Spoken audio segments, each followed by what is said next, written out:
Welcome back to the vlog, ladies and gentlemen. Today, we are going to talk about pain and suffering. And yes, this is a must. This is a must, people. You have to go through this shit. And you're gonna ask me, why the fuck do we have to go through pain and suffering? Why would anybody want to go through pain and suffering? It's because when you go through pain and suffering, you find out who you truly are as a person. Because if everything's good in the world, you're like, hey, I'm on top of the world. Nothing could touch me. But when something happens to you, when a loved one dies that you're close to, when something traumatic happens to you, and you lose everything that you worked hard for, let's say. Hopefully that doesn't happen to you, but shit happens in life, right? How are you going to deal with that? What type of person are you going to be when this shit hits the fucking fan, right? Are you going to cry and cower and be like poor old me? Or are you going to get up and say, listen, I just lost everything. I'm broke now, right? My loved one just died, right? Poor old me. I'm feeling sad, which is okay to do, which I'm not saying it's not okay to do, right? Because that's exactly what you need to do. You need to have a healthy cry. You need to show your emotions, right? But after all that is done and over with, right? You need to get back on the horse and say, hey, listen. Yes, this fucking happened to me.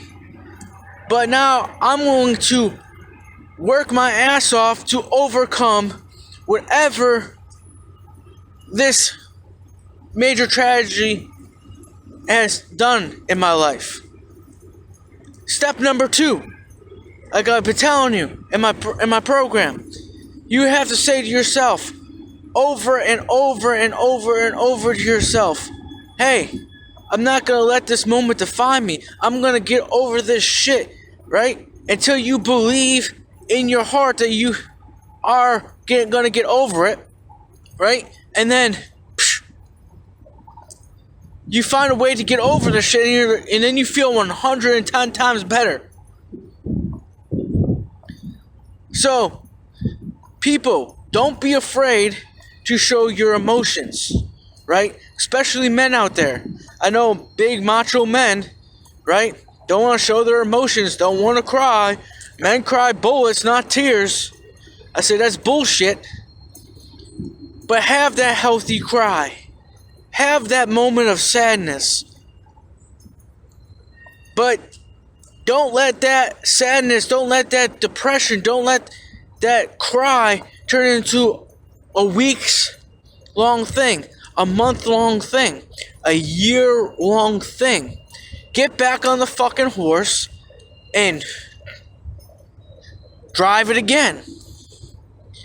We can do this, people, right? We just got put in the hard work, and we got to help each other along the way. We can't be negative to each other. Positive emotions, not negative.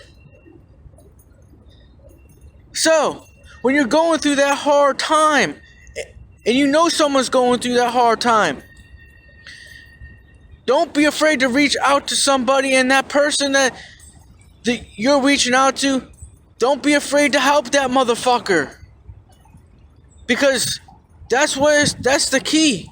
If someone's coming to you and saying, listen, I'm going through some shit, right? I need help overcoming it, right? Help that person out. Just don't ignore them. Don't just like brush them over and say, hey, listen, everything's gonna be all right. Just stop crying and bitching and moaning about it. No, you say, listen, yes, you're going through a rough patch, and I'm here to help your ass out. Let's get this shit to work. Let's work our asses off to help you get through whatever you're going through. But don't let that tragedy impair your life, right? We have to go, and like I said before, we have to go through pain and suffering to find out who we truly are in life. Until next time, live life to the fullest, dream and dream big, and don't let anybody, I mean anybody, stop you from accomplishing your dreams. I'll see you on the flip side.